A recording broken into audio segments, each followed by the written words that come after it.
अभी हम देखते हैं क्वेश्चन नंबर 2 और ये वाला क्वेश्चन अभी हम देखेंगे। उससे पहले मैं बता दूं, अगर आप लोगों ने क्वेश्चन नंबर 1 नहीं किया है तो आप उसके लिए पिछला वीडियो आप देख सकते हैं। उसमें मैंने बताया है आप ये क्वेश्चन नंबर 1 कैसे कर सकते हैं।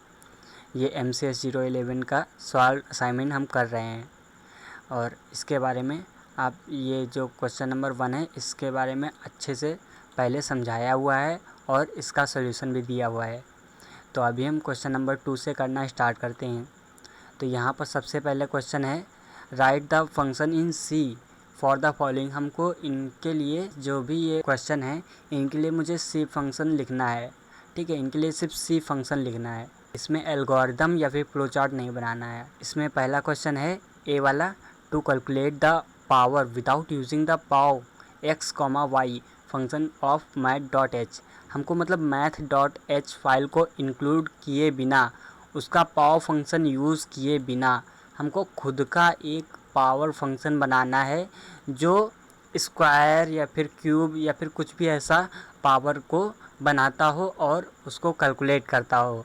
तो हमको ऐसा फंक्शन बनाना है जो पावर को लगाता हो किसी भी नंबर में। तो अभी देखते हैं इसका फंक्शन।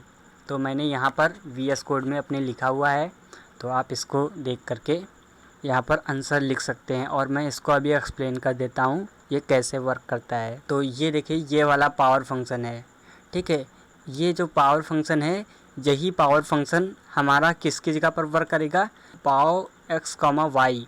ये जो फंक्शन होता है जिसमें इधर नंबर लेता है और इधर पावर, ये वाले फंक्शन की जगह पर हमारा ये वाला फंक्शन जो हमने खुद बनाया है, इसकी जो ये सारी चीज़ें हमने खुद लिखी हैं ये वर्क करेगा।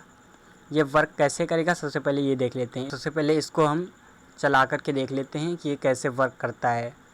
तो यहाँ पर इंटर नंबर, तो हम जैसे 4 का क्या चाहते हैं स्क्वायर। अब 4 की पावर हम अगर 2 लिखते हैं तो 4 की पावर 2 मतलब क्या आएगा, 8 आता है ना। 16 आता है, 4 चौक 16 होता है ना। तो इसको देखते हैं, देखो ये रिज़ल्ट 16 आ गया।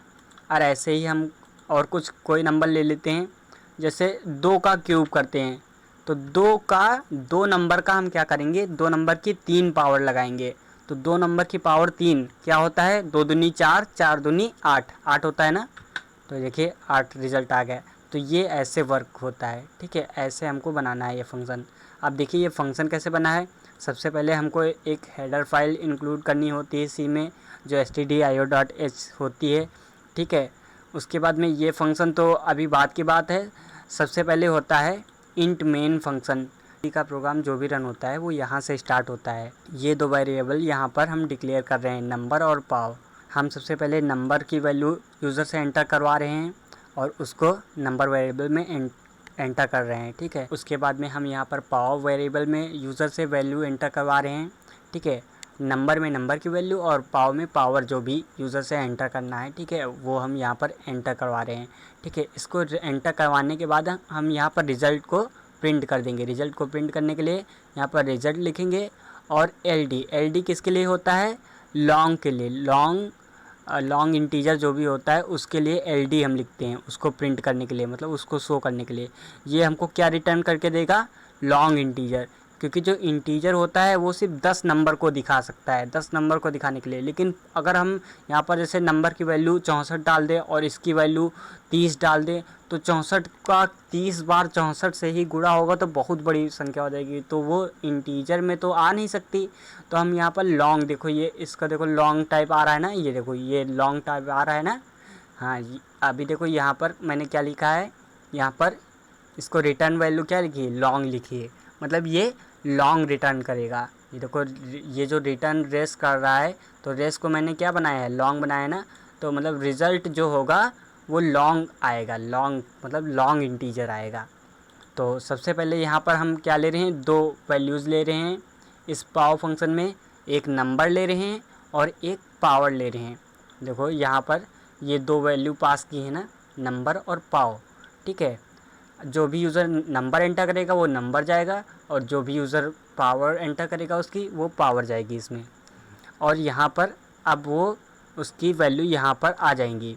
यहाँ पर यूज़र ने जो नंबर एंटर किया होगा वो यहाँ पर आ जाएगा जो पावर एंटर की होगी वो यहाँ पर आ जाएगी।